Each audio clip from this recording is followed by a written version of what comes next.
Well, welcome everybody to another Proost podcast. I think, will this be 14? Proost number 14, something like that? It seems plausible, but don't quote me on that. It might be 13. And obviously, in this run into our Christmas period, the run through Advent, we've been trying a lot to kind of just get into some serious poetry chat. So I am absolutely delighted to be joined by two friends this evening. Ali Matthew from Glasgow, Mark Berry from the middle of the middle of the middle of England in Telford. Was that not what it's claimed to fame? Telford, right at the centre of things? Not that I'm aware of, but well, now you know. Centre of everything. I think we're a bit too close to Wales for that, but we're not far off in a vertical sense, but perhaps not in a horizontal sense. It's a fair trek from here, but it's a place that I remember fondly from previous events. That even the coming together of the old small missional groups and alternative worship stuff that used to happen in the youth hostel there, which was all good fun. So anyway, I'm going to ask you guys to say a little bit about, obviously I've said where you are, but who you are and, what you do or however else you would normally introduce yourselves. Ali, do you want to go first? Yeah, sure. So I am a Scot, born and bred on the west coast of Scotland, and but lived in England for 30 plus years where I had various jobs. I now work, I was ordained in the Church of England and now work as a priest in the Scottish Episcopal Church in Glasgow on the south side, where I've been for about 18 months, and I dabble with poetry. I think it's a little bit more than that, Alison. I dabble. Yeah. And I suppose we've met over the years because we have mutual friends, because you're originally from the town where I live. That's right. But also it's probably worth mentioning that you were one of the editors of some of the past Proost poetry collections. So you've got form. Mark. So I'm Mark Berry. I'm a pioneer minister, based in Telford in Shropshire, as you mentioned. Been here for quite a long time now, around 20, getting on for 20 years, and founded and lead a small missional new monastic, whatever you want to call it, community called Safe Space. Spend most of my time either travelling around talking and doing consultancy, or in prisons working with guys in prisons and those just left prison, doing a lot of mentoring and support for prison leavers as well. Poetry came to me, as I said on the podcast we did, quite late on in life, only a few years ago, after being told for many years I don't do words, I do pictures, because I was went to art school. And so poetry is something that I experiment with and just let flow, really. I don't claim to be able to craft it. I have no skill in it. It just is what comes out.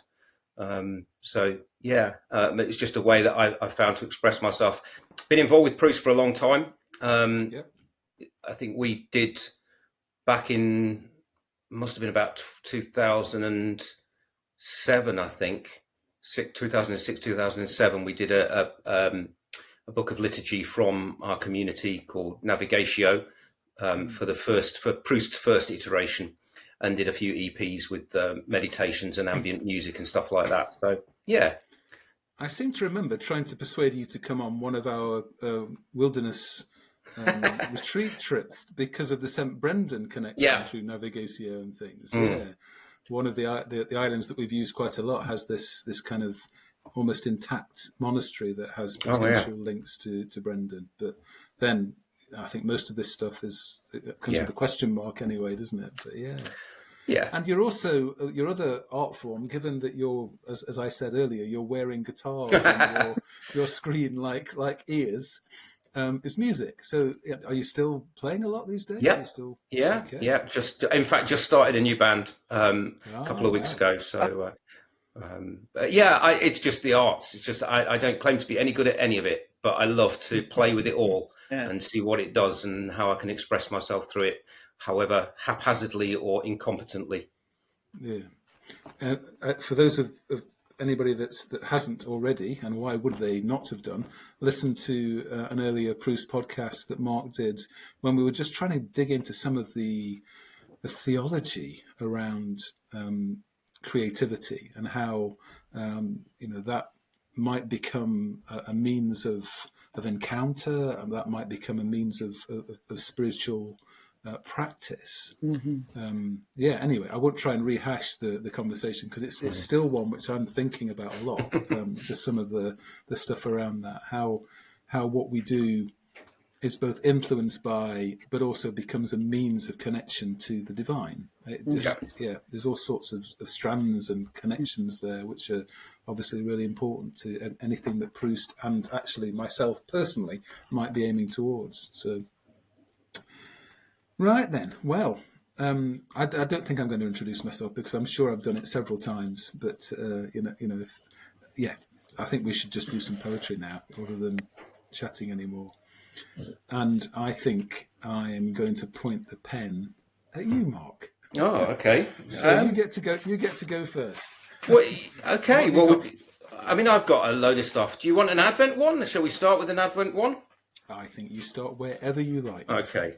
I will start with an Advent one. I think what got me into poetry, writing poetry, I've always loved reading poetry, and loved the theatre and the performing arts in all its shapes and forms. Apart from musical theatre, which I'm not a big fan of musical theatre, but there you go. Yeah, but years ago, a few years ago, I decided to challenge myself with something about Advent. Advent for me is a really powerful season. It's my favourite, in inverted commas, sort of season of the Christian calendar, because it's so full of potential and energy around expectation and birth and all of that. It's for me, it's one where the divine feminine really comes alive in the narrative and the story of expectation and creativity and birthing, all of that stuff. To me, the sense of the world as the mother, and Mary, there's this incredible adventurer and wild character who I absolutely adore. So I decided I thought I'd challenge myself to write 4 poems on the 4 Advent Sundays. I'd never written poetry before. I'd written liturgy, but never poetry. By the time we reached Christmas, I think I'd got to 70 poems. And so I don't claim that they're any good, but what I tried to do was to take different characters in the Advent story and dwell in them. And seek to. So some of it's Mary, some of it's Joseph, some of it's just the couple, but some of it's is also the world, is the earth, and some of it's God. And I just wanted to play around. So this one is called I Am. I am the story of a different time, a beginning time, a birthing time, a time when all was dark, a time when all was possible, a time when all was not, a time when all could be. A time when all was energy, a time when all was love. In this time began. A word began to whisper, a light began to spark, a breath began to flow, a sphere began to spin, a world began to form, a life began to beat, and it was good. It was then that I began to dream, and the story wrote itself. I saw the waters flood the land. I saw the land fight back. I saw it rise and split and move. I saw it burst with fire and flame. I saw it twist and crack and tear. I saw it crumble and form rich earth. And from those seas and in that soil, I felt the beat of simple hearts. I felt the first life jump and dance. I felt it swim and fly and run. I felt it all, and it was good. And then I saw it rot and mould, as greed and power and death took over from the waters and flooded out to drown the land. And I saw it cry. I saw it stir and raise its head. I saw it spit and spew and shit. It fouled its way through everything, and I felt it. I felt the pain of the innocent. I felt the cry of the abused. I felt the ache of the grieving. I felt the sob of the lonely. I felt the hunger of the just. I felt the loneliness of the lovers. And it was agony. I felt the pain as they turned on me. They blamed me and I felt their shame. But in the night they knew what they had lost. And in the night they cried. And some could not hold back the tears when the dawn had come. Hope lived its roots were deep, and so I am. Wow. Wow. Indeed. So whereabouts was that in the 50? Oh, I don't know. Fairly early on, I think, because I was just trying to get into the sense of why Advent. Why the story? What brought God to that point that the time was right? And I wanted to kind of get into a sense of understanding of how it felt to watch creation happen, to be part of it, to watch it. I love the sense. I think we talked about it in the previous podcast. The rhythmic story of creation and the potential.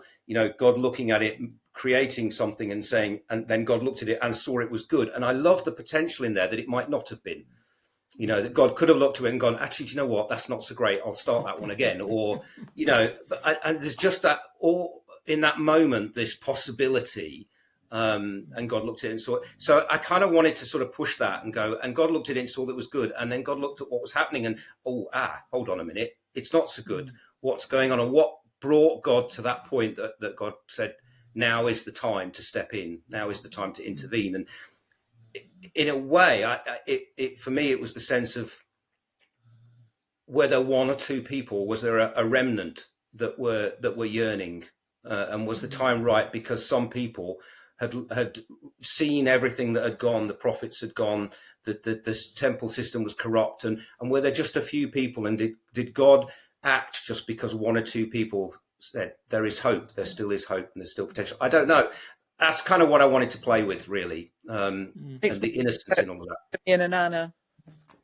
That makes me think about Simeon and Anna. Yeah. Say more about that. Well, the story of Mary and Joseph taking the Christ child to the temple, and Simeon, the nunc dimittis comes from that. The sort of whole,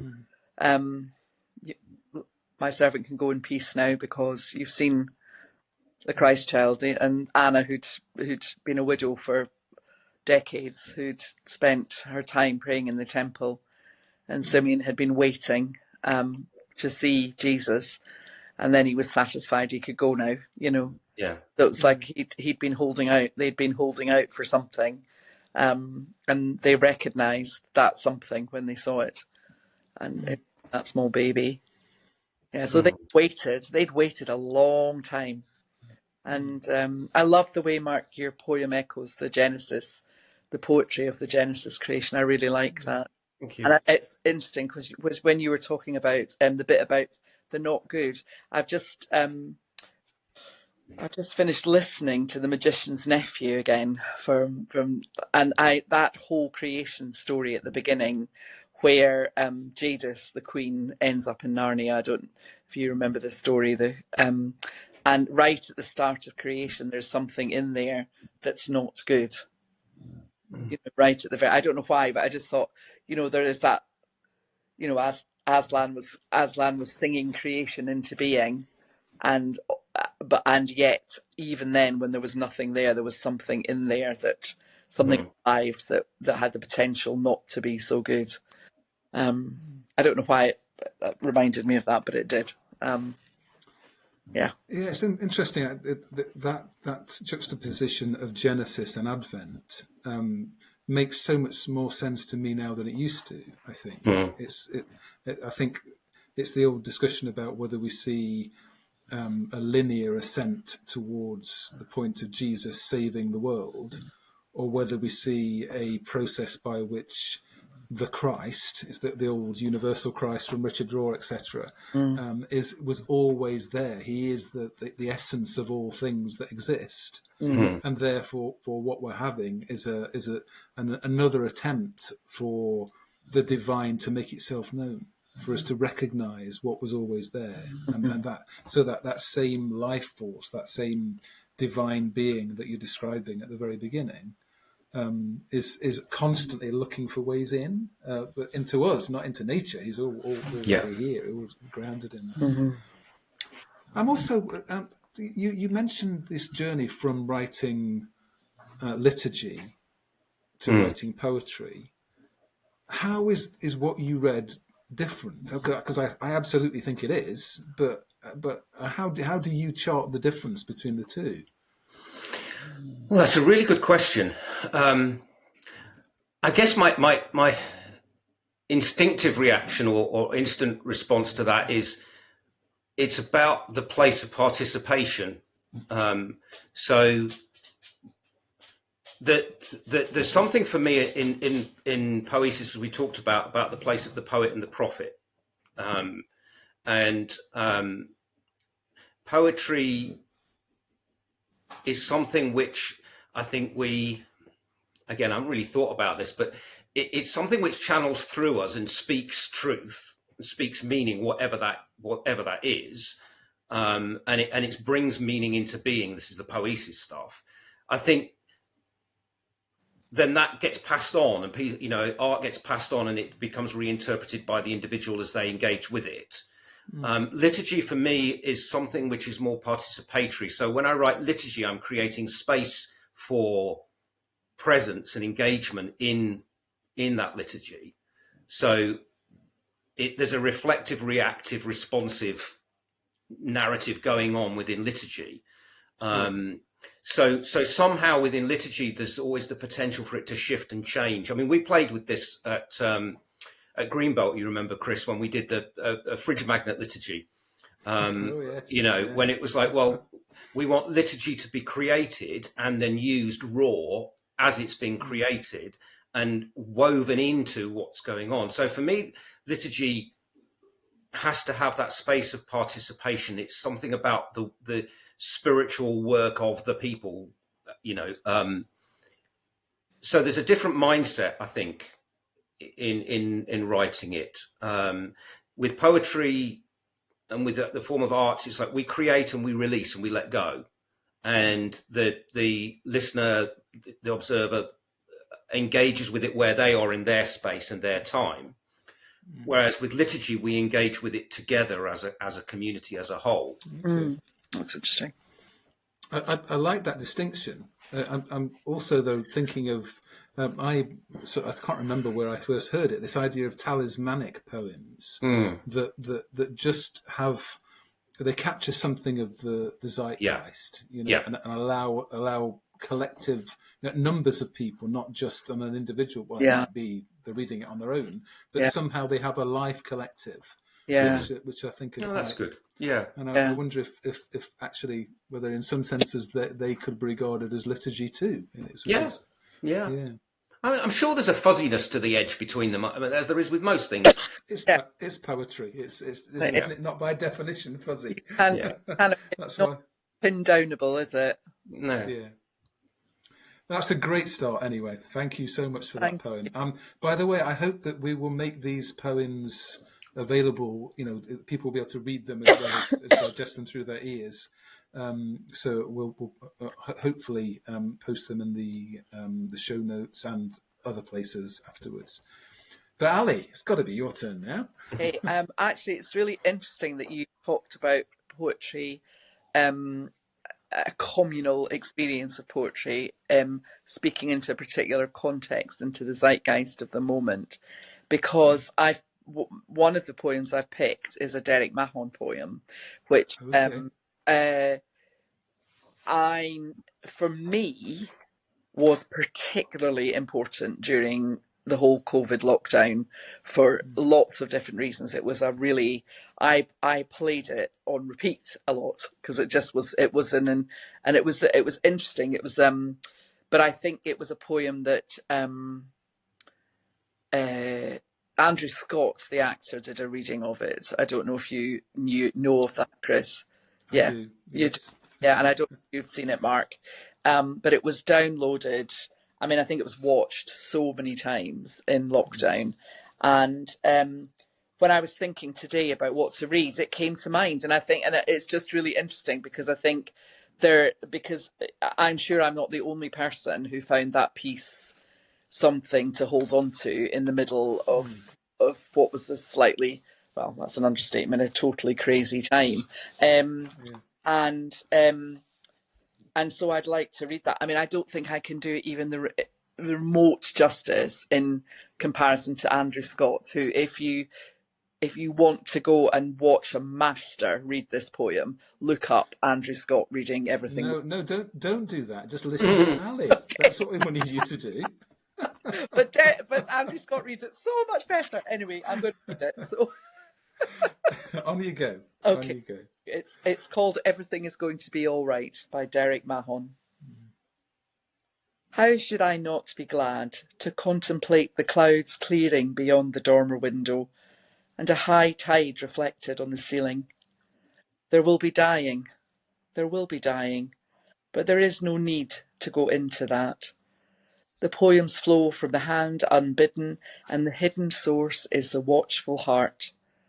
The sun rises in spite of everything, and the far cities are beautiful and bright.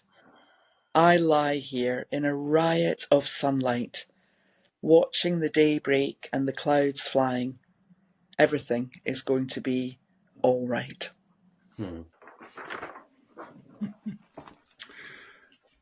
Do you know, I remember that poem so well, and I've used it a few times myself in group poetry readings. Mm-hmm.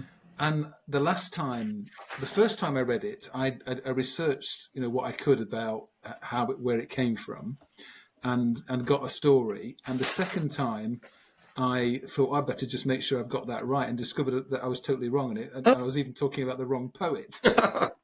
So I now can't remember which one. I basically can't pull the details of that together.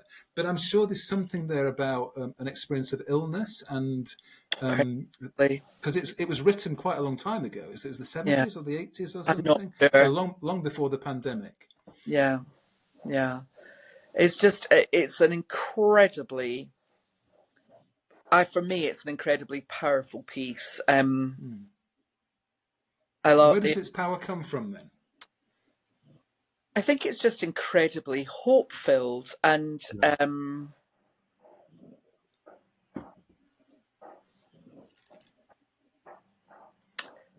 I think that line for me about the poem flows from the hand unbidden and the hidden source is the watchful heart is that there's something in there about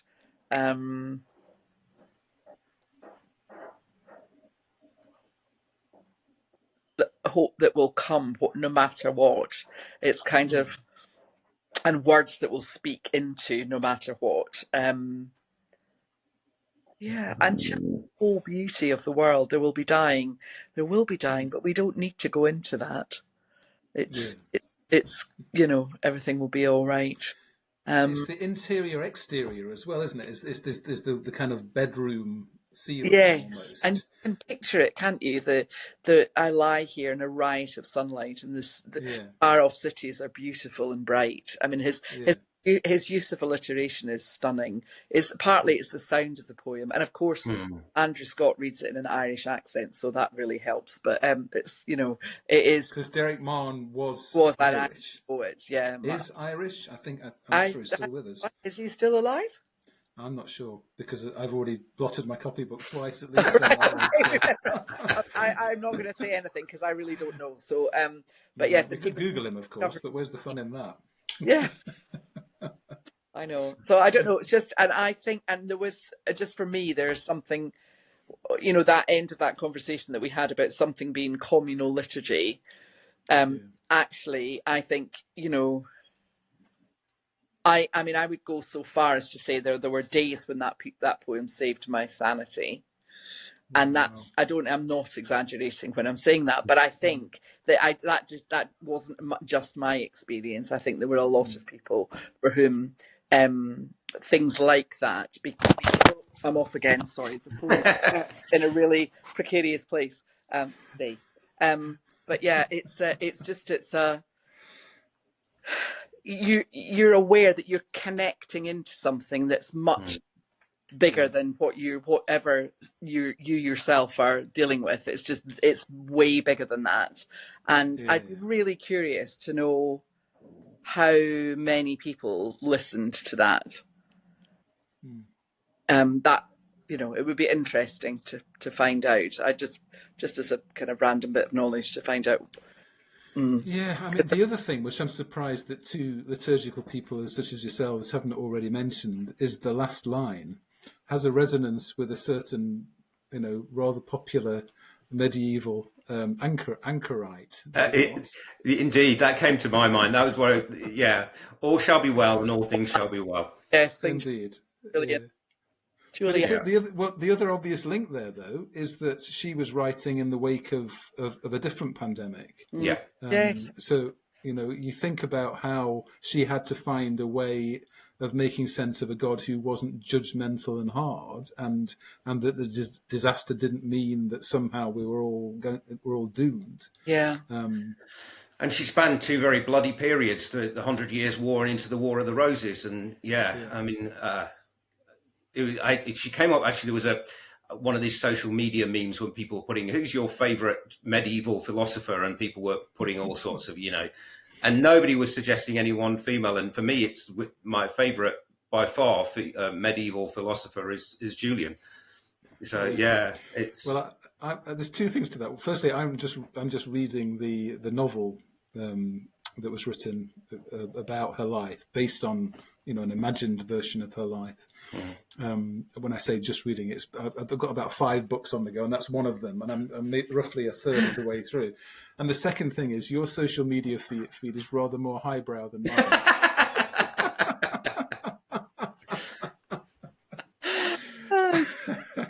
it was a bit of a strange one, I have to admit. But, Oh, social media. Right. Bonkers. Anyway. Oh, isn't it just? Isn't it just? Well, okay, my turn then. Yay. What shall I read? Well, I'm going to take the mood down. I think we're having too much fun. Okay. No, I suppose the overshadowing thing for most of us during this Advent has been Gaza. And I just I found myself in tears again watching I was looking at a website that it's called We Are Humans Too, was it? I can't remember. It was one of the websites that Mark had recommended on the podcast we did with him a couple of times ago. And it was actually a website done by a chap who I'd heard speak about his experience of losing his whole family. But what he's done is set up this website for writers. Because my brain is addled by all sorts of things, not least this glass of wine that I'm slowly making my way through. I can't remember the name of the website, but I'll put it in the show notes. But anyway, he's supporting writing that's coming out of Gaza now, and looking for writers and poets, and there's a whole range of them, and several of them kind of reduced me to tears earlier on. And I guess for me, one of the few things that I have to respond to anything that feels like it has this huge overshadowing meaning is to try and write into it, to try and use that as a way to express things that I don't really know how to express in any other way. So this poem was probably the last but one poem that I wrote. So it's probably not completed. It's probably going to have other shapes to it. So I'll just read it. It's called Victims.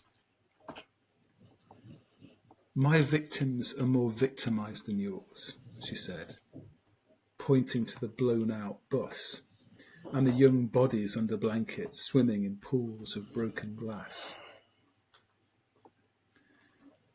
My genocide is more genocidal than yours, she said, pointing to a pile of scuffed shoes, to empty wooden huts behind rusted wires, and a yellow star on a stained jacket. The prejudice we experience is more prejudicial than yours, she said, pointing out the broken synagogue windows, the graffiti, and the students protesting peacefully in a public park. She must not know about Ahmed's beautiful little sister under 15 metres of concrete rubble.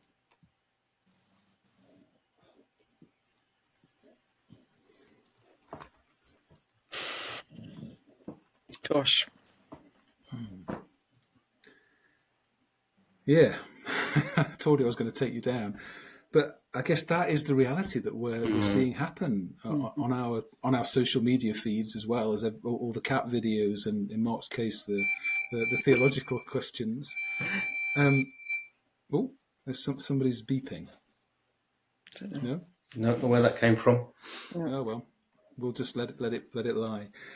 I'd been thinking a lot about how difficult it is to talk about these things, how difficult it is, because any pressure on a certain kind of criticism of Israel becomes immediately snared in this word anti-Semitism, and how that's been going on now for so long that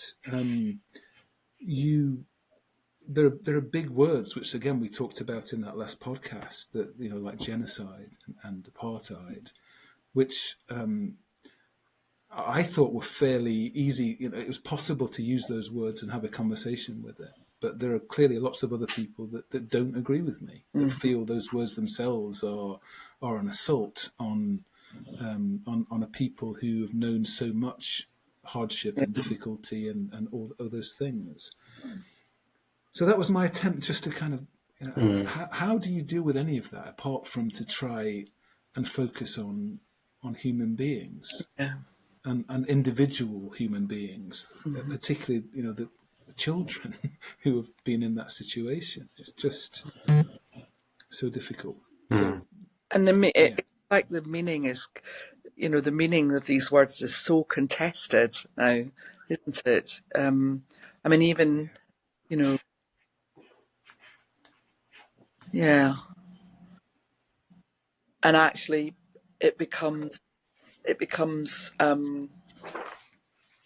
something that you can't grasp, and in order to even begin to grasp, you have to bring the reality of the individual human being and the impact on that person, to try and get your head around the humanity and inhumanity of it, because otherwise it's too big. It's like when we talk about social media, I find myself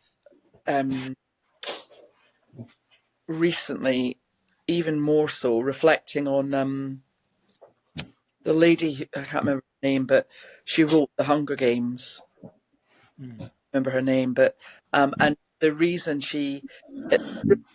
I don't know if you know this, but the roots of her writing came out of watching the invasion of Iraq on television. Then on the other channel, it was Celebrity Big Brother. And it was kind of that juxtaposition between, as you scroll, as you said, Chris, you kind of scroll through your feed and there's horror and then there's a kitten.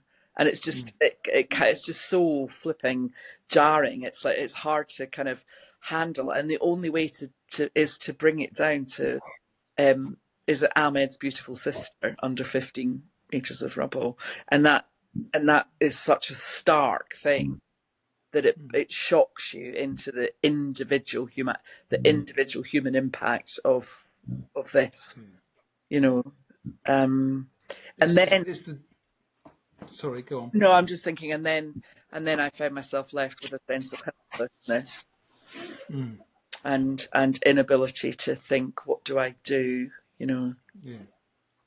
I think the other bit that I've kind of struggled with as well is how the sectarian discussion becomes tribal, and how we then start to get into this about we're right and you're wrong, and our view is right and your view is wrong. And as soon as we do that, conversation is no longer possible. There's no way that you can bring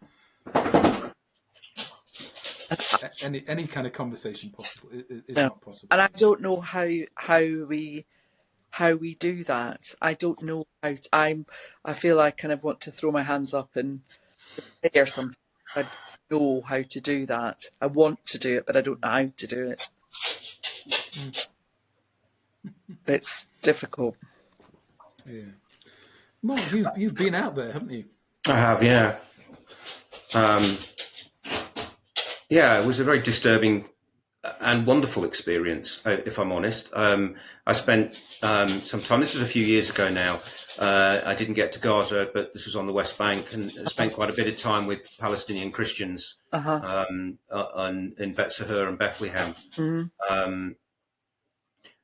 And I'll never forget, I think there's something, this is where for me, I'm learning about what poetry is, because I'll come back to that, but there was a family that I spent some time with. I went to dinner with them, and the father had a residence permit for East Jerusalem, and the mother had a residence permit for Bet Sahur, and therefore they weren't legally allowed to live together.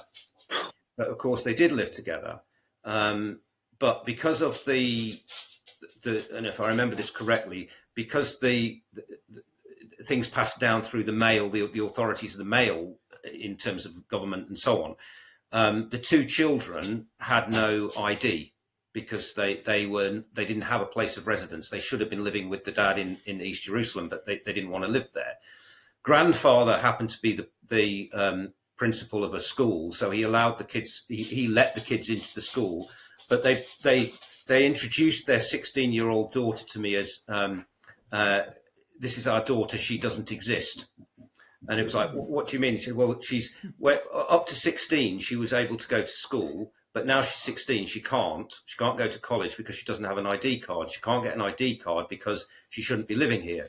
And so she doesn't exist. And just listening to some of the simple stories and the narratives of what life was like. And I think, we get on the news and we get, in the media, some of the big stories, we see the graphs and the charts and the big picture looking down on the destruction.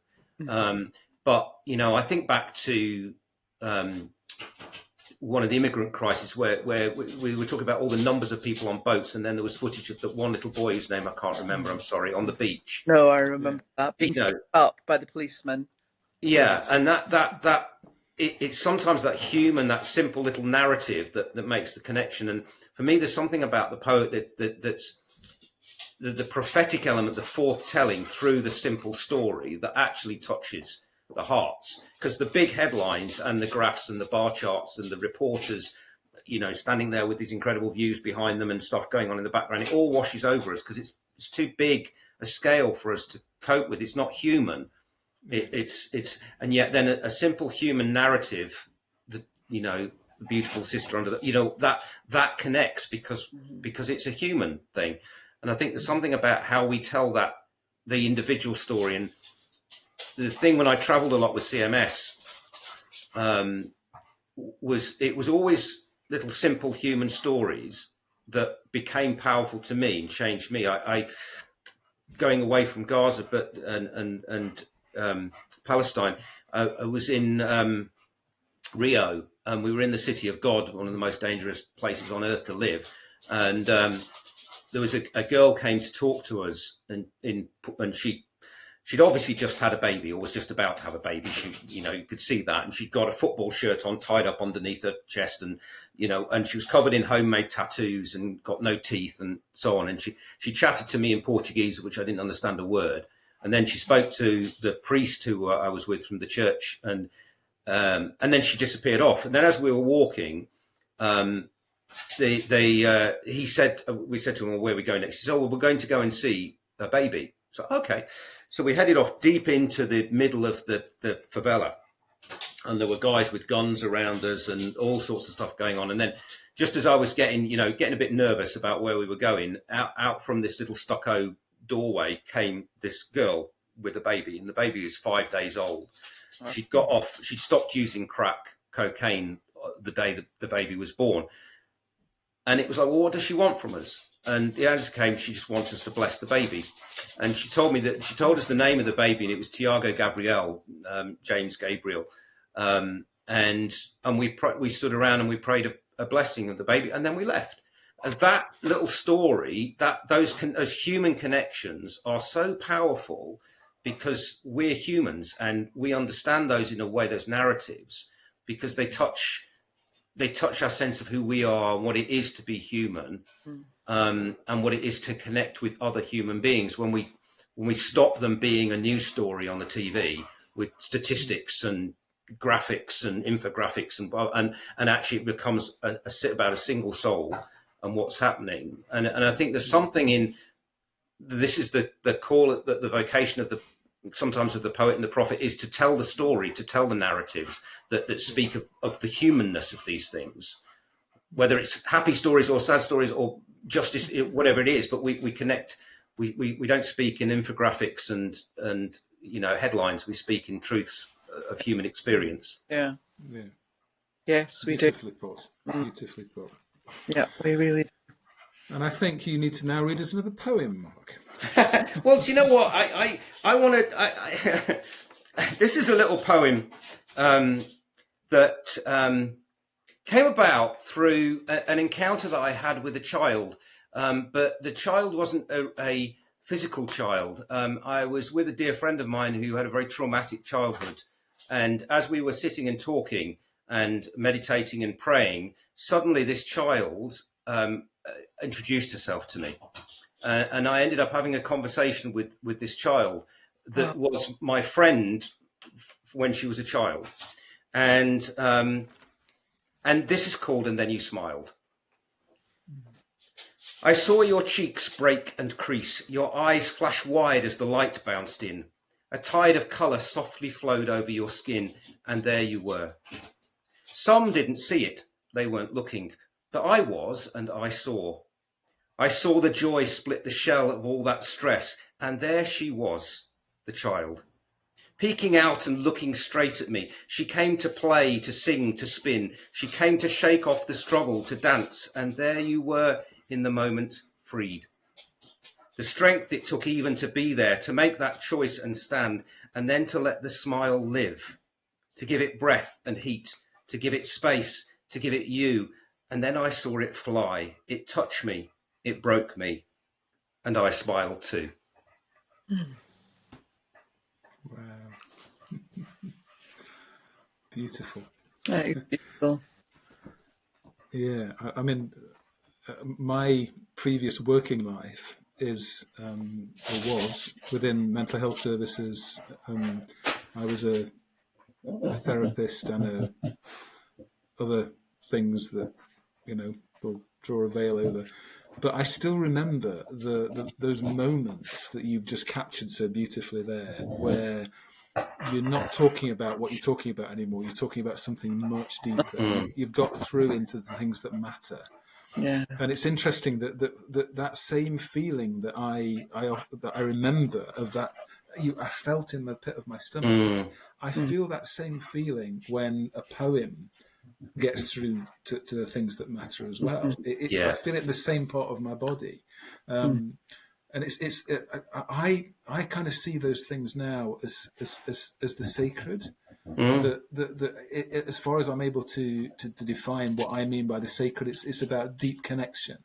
Yeah. So wherever we feel that deep connection, whether that's in a forest, or whether that's in a cathedral, or whether that's in the city of God, or whether that's in a piece of art, it's something that allows us to connect beyond the surface into that same kind of idea of the Christ. That's the way that I would that's the only language I can use to do, at the moment anyway, to define what I'm meaning with that. Yeah. But yeah, that's just such beautiful. a connection, because it's we'll have to go and get a charger in a second, so I'll turn my camera off just for 2 seconds. But just before I do that, just that connection of the privilege of that connection. Amazing, because how often do we get to really see that? And even that's really precious. That moment of connection is just so precious. And it's back to what we were talking about before, the particular, the human within it, and the reality for someone of that opening up. It's almost like a flower opening, It's really beautiful. I'll be back in a second. I'm just going to. Well, Ali, I'm going to pause the video just for a minute while you do that, and Okay. we'll be back. I would say after this commercial break, but we don't do Short anything commercial commercial. break. So after this break, Thank you. you have to make your own commercial. Okay. So welcome back after our non-commercial break. So, yeah, well, thank you, Mark, for that beautiful poem. I'm sure I wrote a poem quite a few years ago called The Dance, where I was trying to kind of describe that exact same period. It's that sense of one person, saying something, and then the response kind of being almost like this very tender negotiation, because you feel like you're walking on holy ground. Yeah, very much. But also on very dangerous ground, because what being let into that space is such a privilege, but also such a responsibility, isn't it?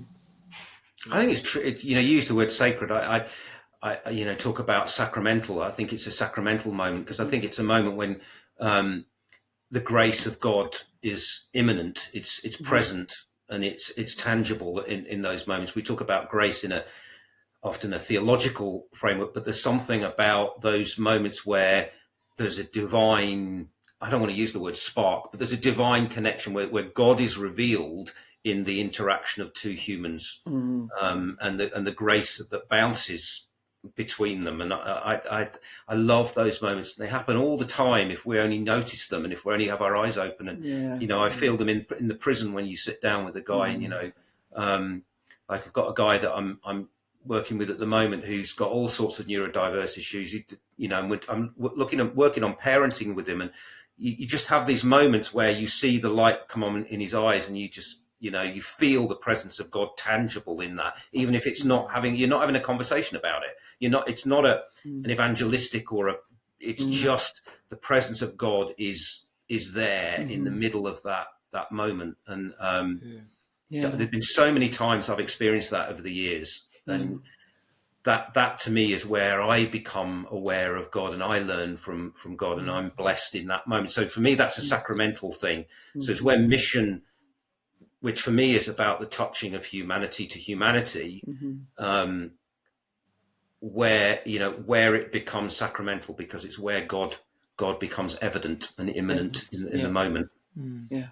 I had a college chaplain who used to start all his seminars by taking his shoes off and putting them in the middle of the room.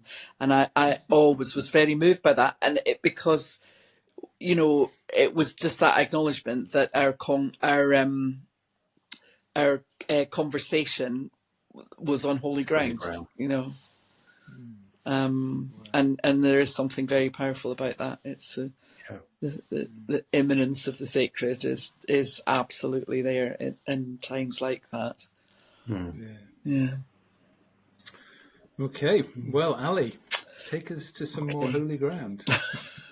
Well, I haven't, as Chris knows, I haven't written anything for a really long time, and I will. I'm going to read. Actually, you confessed to me recently that you've been writing. I did, and I'm going to read out what I've written, because yes. So it really has been a long time. So it's and it's something that's been frustrating me for a while. So this I went to. So this is a poem that's slightly inspired by going to see Nick Cave, which was incredible.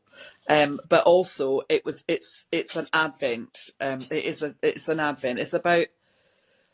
It's just called Waiting. So but I went to see him in concert, the Wild God Tour, and it was nothing short of a religious experience. I've never seen him live before, and Wild God is, if you haven't heard it, you need to, because it's just amazing. But anyway, Waiting.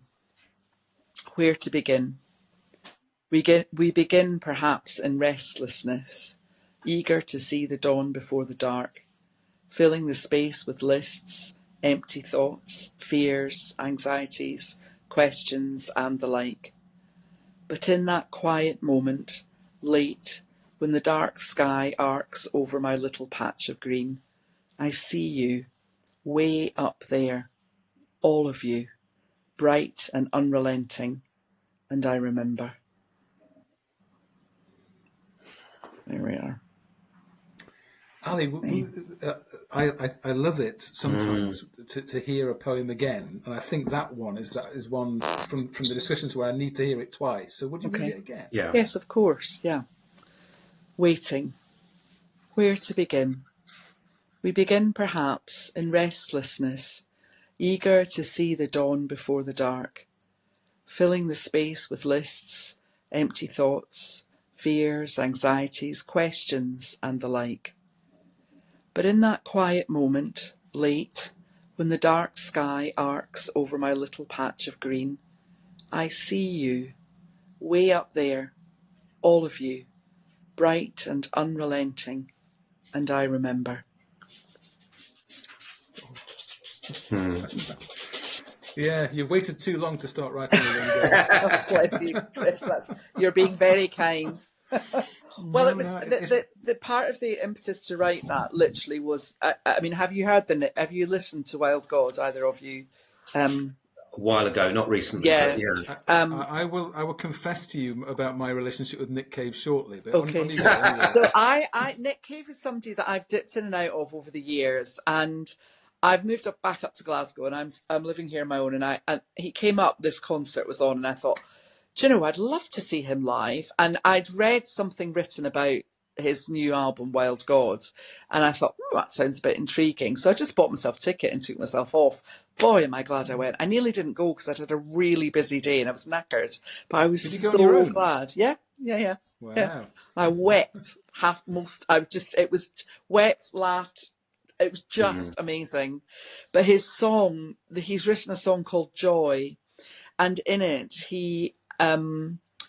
he's a storyteller, and he talks about having an encounter with this boy with giant sneakers and stars laughing around his head, who came and sat on the edge of his bed and said, "We've all had too much sorrow. Now is the time for joy." And at the end of the song, there's a bit where he talks about the world is full of people saying angry words, but for those of us who care to stand and look up at the stars, the bright what is it called? How does he use it? Bright triumphant metaphors of love is what he writes as the bright triumphant metaphors of love, and it was that just inspired me, because I thought his lyrics are just, I mean, some of them are really bizarre. I mean, frogs is the weirdest thing, and he can't just jump out of bed. He jumps out of bed like a rabbit. You know, it's just his lyrics are kind of slightly off the wall, but I mean, my goodness, it really was intense. And so that kind of came out of that, because I'm not very good at waiting, and I wish I was better at it. And I think at the moment I felt, I don't know, I just feel a slight kind of dread of what January is going to bring, and Trump's inauguration and all of that. And we're all sitting with a lot of unspoken anxieties. The end of that poem was quite revelatory, though. Yeah, it's meant to be, because I think there is that. It is that moment where, in the Nick Cave lyrics, where he looks up and he says, you know, for those of us who can take the time to stand and stare, we look and we see these bright triumphant metaphors of love, and I'm reminded in those lyrics. I see them, you know, no matter what I'm anxious about, there's always grace, and there's always hope, and there's always love. And I remember when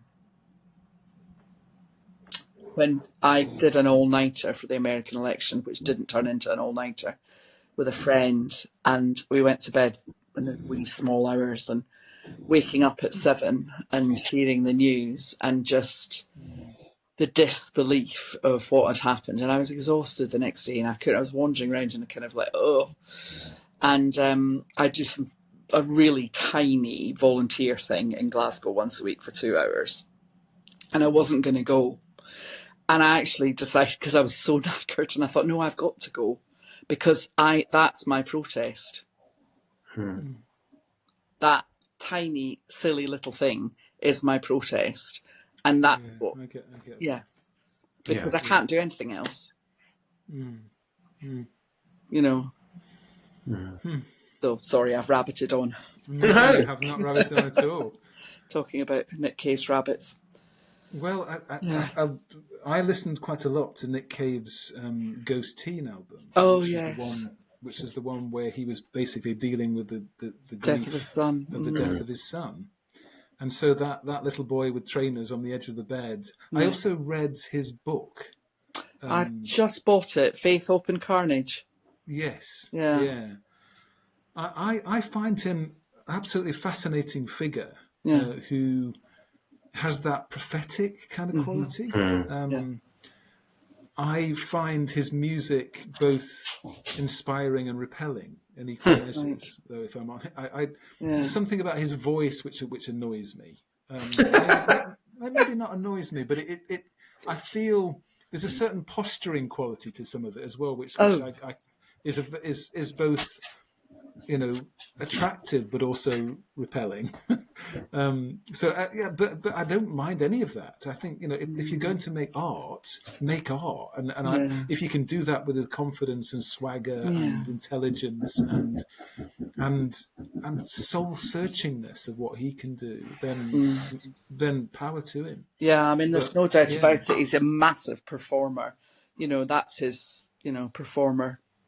100%. Yeah, I mean, one of my friends is worships at the altar of Nick Cave and has done for years, and is in almost ecstasies over the last album, which I haven't really listened to yet. I've dipped into it a couple of times, but I need to go and just stop being. I think the problem is, as soon as anything gets too popular, then according to my kids anyway, I know, I'm not interested. So if too many people say something's good, I just want to. Well, if you don't listen to anything else, listen to Joy. If you don't listen to anything else, just listen to Joy. Yeah, I'll do that. There's something I wanted to pick up. I've written a few poems about the night, or in the night and the dawn, and it's most of the writing I've done has been. I'll be honest, this is probably too much information, but sat in bed writing I use notes on my phone. That's how I write. Okay. Yeah. But there's something about you. I like that sense, and at the end of that, where you talk about as the darkness is beginning to subside, you begin to notice, and I think the contemplative side of noticing and the deliberate noticing. There's sometimes how we still the noise of the day. And create the space, or the space is created for us, which might be the nighttime, the dusk, or the dawn. That we become attuned to noticing because we've stilled the complexities and the noise, and we see the stars. It's like when the clouds clear, that's when you see the stars, or the light pollution. We're in, you guys live where there's not as much light pollution as there is. Well, Glasgow there is, I'm sure, but we go up to Skye quite a lot, and just to stand.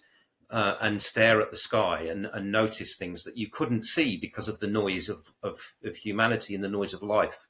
And I think there's something I resonate very much with that sense as well of it's in the nighttime when you can release and relax and those things that we begin to notice. And the practice then of okay, so how do I take that into the everyday? How do I take that noticing that I've learned, or that I've become aware that I can notice in the stillness? How do I hold on to the noticing to be able to do it in the light and the noise as well? That's part of the struggle, I think, of the contemplative. Yeah, I think that's right, Mark, and I think it comes back to what you said previously about the poetry bringing us into the particular rather than into the big picture. It does bring us into that little moment of observing something that's very particular, but that says a truth about something that's much bigger. Yeah, if that makes sense. I think it's poiesis as practical theology. It is, isn't it? Yeah, it is. It is, and it is that how do we learn to live with? How do we carry that into the stuff of the day? Yeah. Wow.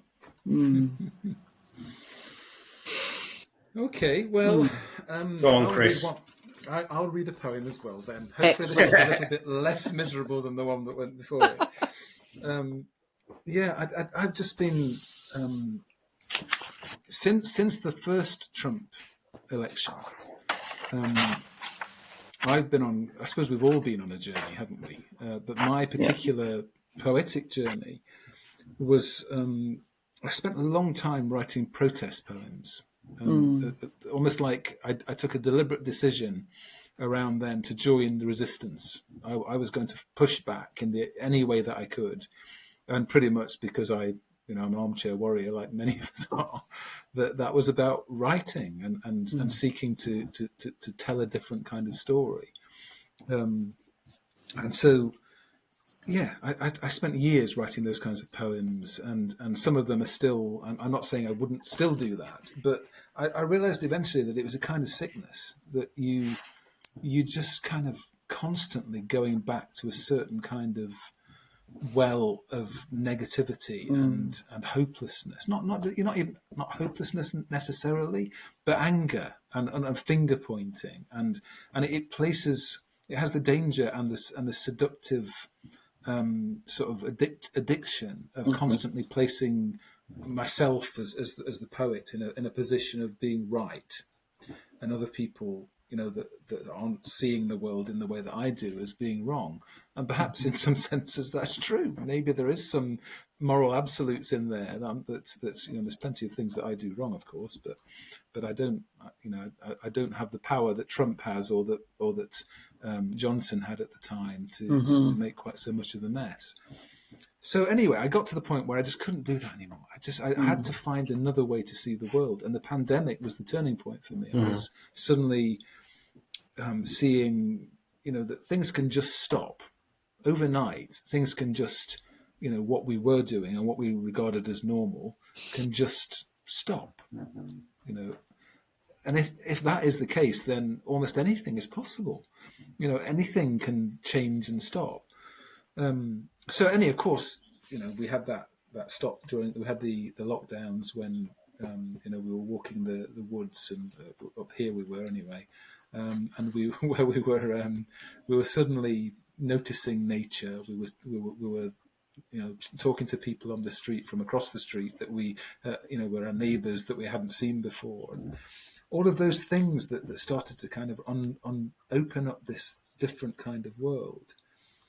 And then after the pandemic, we went back to plan A, or perhaps not fully, but pretty much normality reasserted itself, particularly the neoliberal reality. I'm just intrigued as to what that noise is. I think it's fireworks. It's fireworks outside our house for some reason. I have no idea why. Oh my word! Wow, that's.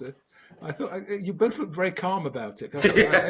I assumed you were under attack. I mean, Telford is, not a nice, pretty rural area, but we don't get, just random gunfire. No, not in Glasgow. I'm relieved to hear it. Ironically, we do hear. Yeah, shotguns. Yeah. Yes. Anyway, so the journey then continues into this kind of new world of Biden and Starmerism, where we have this kind of almost paralyzed inability to do anything politically or economically that might actually address the issues that were so starkly revealed in the last kind of pandemic period. So, and my choice then, as somebody who tries to write into these things and think into these things, is to try and do this, is potentially to do the same thing again and just kind of write protest poems, or instead try to look for beyond the surface into the things that I think matter and try and fan those flames as much as I can. So that's what this poem is basically all about. I went to a book launch at Galgale Trust in Glasgow, which is an incredible organisation. I'm sure you'll know it, Ali. I'm sure. I do. Glasgow connection. Yeah. Mark, have you come across Galgale? No. It's basically it started out with this idea that we would train people to build boats. So people who were homeless or out of prison or just down on the luck generally. So they and the beginning was this trust that basically you had a year's apprenticeship building a boat. So you drew a small wage through the trust during that period of time. And the boat that you built, so traditional wooden boat building skills, at the end of that period was yours to either use as your showcase to show your skills to other people and keep making them, or to sell it and just you've at least got the income from that beautifully handcrafted boat. But then it's become lots more, of course. So the trust now is doing all sorts of other amazing things. You might have heard of Alistair McIntosh. Alistair McIntosh is involved. He's one of the trustees. Yeah. Absolutely.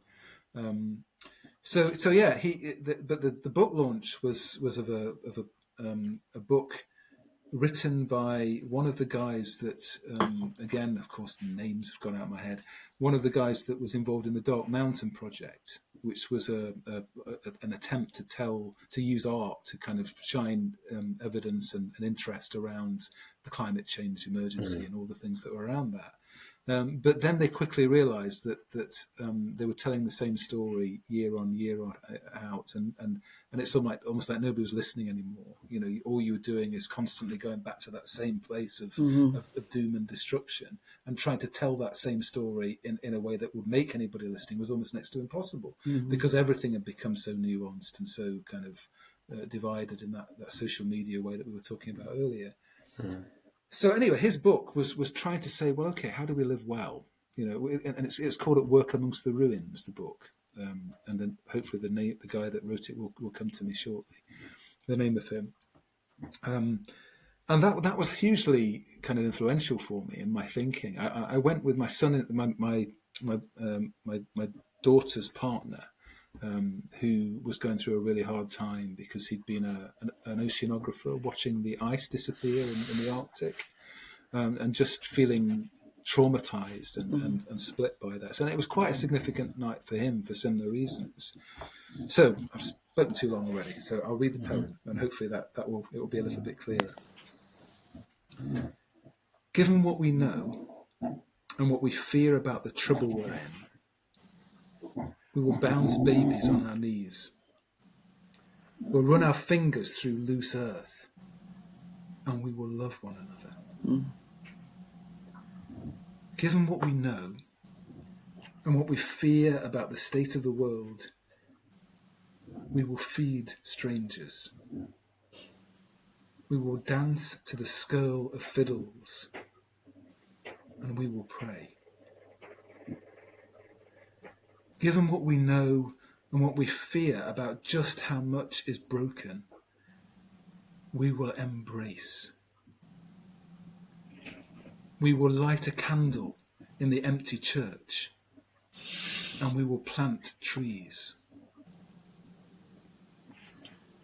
Given what we know and what we fear about the misuse of power and money, we will play. We will wave willow and kick leather. We will laugh. Given what we know and what we fear about the end of things we hold dear, we will look to the birds. We will walk the woods that remain, and we will sing.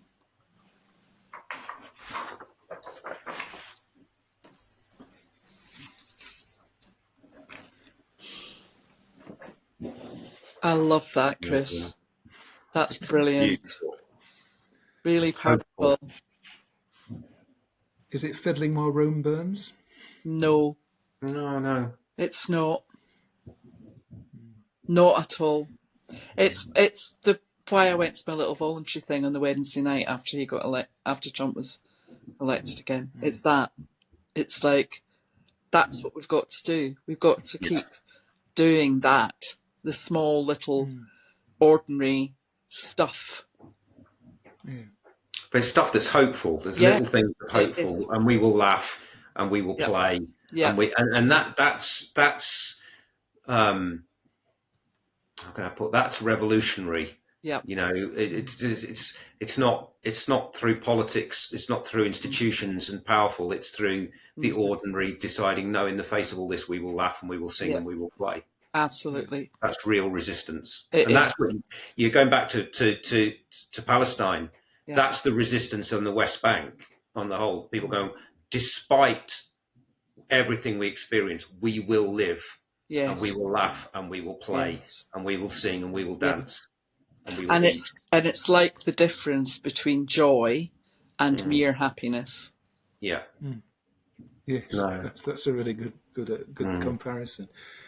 Yeah, I mean, I think there's an awful lot there about resilience as well. I mean, there's the same prescription in Jesus' time in an occupied and a broken country. The Jesus that they were waiting for, the Messiah they were waiting for, which was a very different kind of Messiah than the one they got. Yes, they got somebody who had drinks with people and partied a lot. I often think about how we kind of live in a similar kind of broken world that he lived in many ways. Yeah, we do. Another crisis. Yeah. Okay, well, I think we're kind of drawing to the point. I mean, we're I don't know how many the combined two kind of halves of this thing will be already towards maybe an hour and 20 minutes, something like that. So I think we're asking a lot of people to kind of for another round of poems, much as I would love to, because I'm absolutely loving this. But just before we go, can I just ask both of you to just tell me a little bit, and you've said something about this already, what is bringing meaning to you during this kind of season?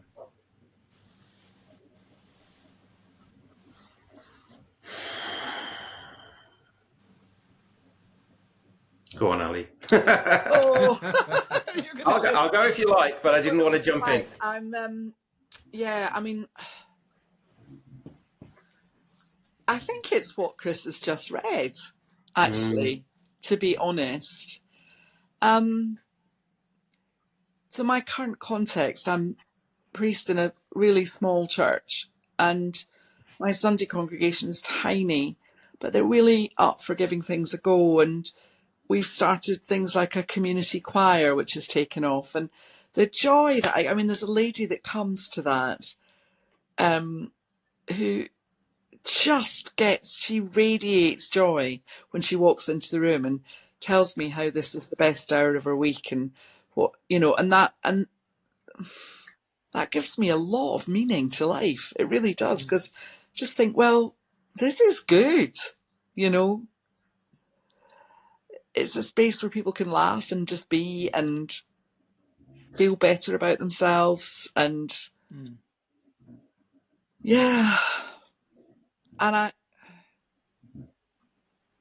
I do think it is in the little ordinary things. I can't deal with it. It's too, like, before the election, the American one, I was obsessed. I was getting myself into a spiral because I was listening to too many podcasts. So I was on streaming with The Rest is Politics, Newscast, Americast, you name it, I was listening to it. I hardly ever listen to them now because I just was going down that spiral, I think, that you spoke about, Chris. So I think the meaning for me is that I'm finding meaning now in my walk, in my job here, and seeing God in the really ordinary things. I mean, I don't want that to sound a cliche. I hope it doesn't, because it's really real. So there's one of the poems that I would have read. There's a few lines, which I'll just read these few lines. I won't read the whole thing, but because it does connect. And the poem is called "The Time of Change," and it's thinking about the sense of the imminent change of Advent. And that just this few lines. The change will call the lovers and the children, the fragile and the meek, the martyr and the peacemaker. It will honour the ordinary, for it begins in the womb of the ordinary. It will bless the powerless, the small and the humble who carry its name and its purpose. And I think that the sense for me of I've over the last few years, I've fallen in love with Mary. And I think for me, that's something of I see Mary as this incredible character, not that, it's interesting that the image most of us have of Mary is sitting on a donkey. Well, there's no donkey in the Bible narrative. There's no image of Mary being dependent and on this donkey being led by a strong man. There's no image of that at all. No. And I just have this. So, you know, the two things that spring to mind for me of what's giving me life is one, and this is going to sound a bit pretentious, I guess, but there are so many powerful women around at the moment. And I feel this energy emerging from women with everything that's been going on over the last few weeks, but not just that, for a while. And some of the women I know, I just see this incredible power of creativity and spirituality, which is non-institutional, is edgy, is prophetic, and not just within Christianity, within paganism and other traditions. And that gives me hope, gives me massive hope to see, you know, feminine rage, you know, creative and dynamic rage. And that gives me so much hope, you know, as a man, but as a human being. So that's giving me some life, just to sit back and watch this and go, you know what, this is amazing. You know, I want to see this. And some of the words of, you know, what's been happening recently in France, it's like, you know, the power and the incredible strength of you know, and that, and obviously I spend a lot of my time in prison, and I think it's just little moments of connection. You know, we just had 2 family days with leave up to Christmas, and just seeing this human connections and the humanness and people, and it's just those little connections. It's always the little moments that make me alive, that make you smile and make you feel like we were talking about earlier, the presence of the divine in that interrelation. And that can happen anywhere.